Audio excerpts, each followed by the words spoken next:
మీకు కూడా normal days కన్నా ఉపవాసం ఉన్నప్పుడు తినేది క్రేవింగ్ చాలా అవుతుంది. Same situation here.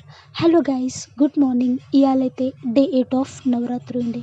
ఇక మస్తు పొద్దుగాలనే లేచి ఫ్రెష్ అప్ వగేరే అయ్యి చాయ్ తాగి ఇక డైరెక్ట్గా బగర్ చేయకైతే చాలు చేసిన. ఎందుకంటే ఉపవాసం ఉన్నప్పుడు జర తినేది క్రేవింగ్ ఎక్కువనే ఉంటుంది.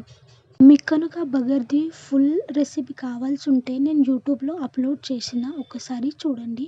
ఓన్లీ డిఫరెన్స్ ఈజ్ ఇవాళైతే నేను బగర్ అని కొబ్బరి పల్లీల చట్నీ అయితే చేస్తున్నా.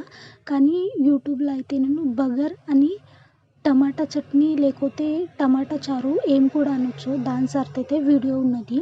కానీ మేము చాలా 4-5 దివస్ आहे అంటే బగర్ అని టమాటా చట్నీనే చేయబట్టింది. కానీ అది బోర్ అయిందని ఇవాళైతే పల్లీలని కొబ్బరిలతోనైతే చట్నీ చేసిన. టేస్ట్ డోంట్ బి సూపర్ ఉంటుంది. కానీ నాకు రికమెండ్ మోస్ట్ అవడేస్తుందంటే టమాటా చట్నీతోని టేస్ట్ అయితే మంచిగా ఉంటుంది.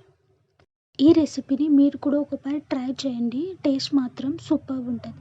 అది అయినాక ఈవినింగ్ ఇవాళ ఇంటికాడ పోషమ్మ తల్లి టెంపుల్లో అయితే కుంకుమ పూజ ఉండే. దానికోసం స్పెషల్లీ జిల్లా పంతులకైతే ఇన్వైట్ చేసిళ్ళు. పూజ కోసం ఏమేమి సామాన్లు అంటూ తెగ అవి దేవస్థానం తరఫునే ఉండే. మనకేమన్నా దేణగి వగేరే ఇచ్చేది ఉంటే మన యథాశక్తితో ఎన్ని కూడా దేణగి ఇవ్వచ్చు. అది అయినాక పూజ 108 మట్ల దేవిగా కుంకుమ పూజ చేసిండే. పంతులు మంత్రం ఎట్లా చదువుతాడు అట్లా 108 మట్ల కుంకుమ పూజ అయితే చేసిండము. ఇదే నాది ఫస్ట్ టైం కూర్చున్నా. చాలా మంచిగా అనిపించింది, మన ప్రసన్న అయింది.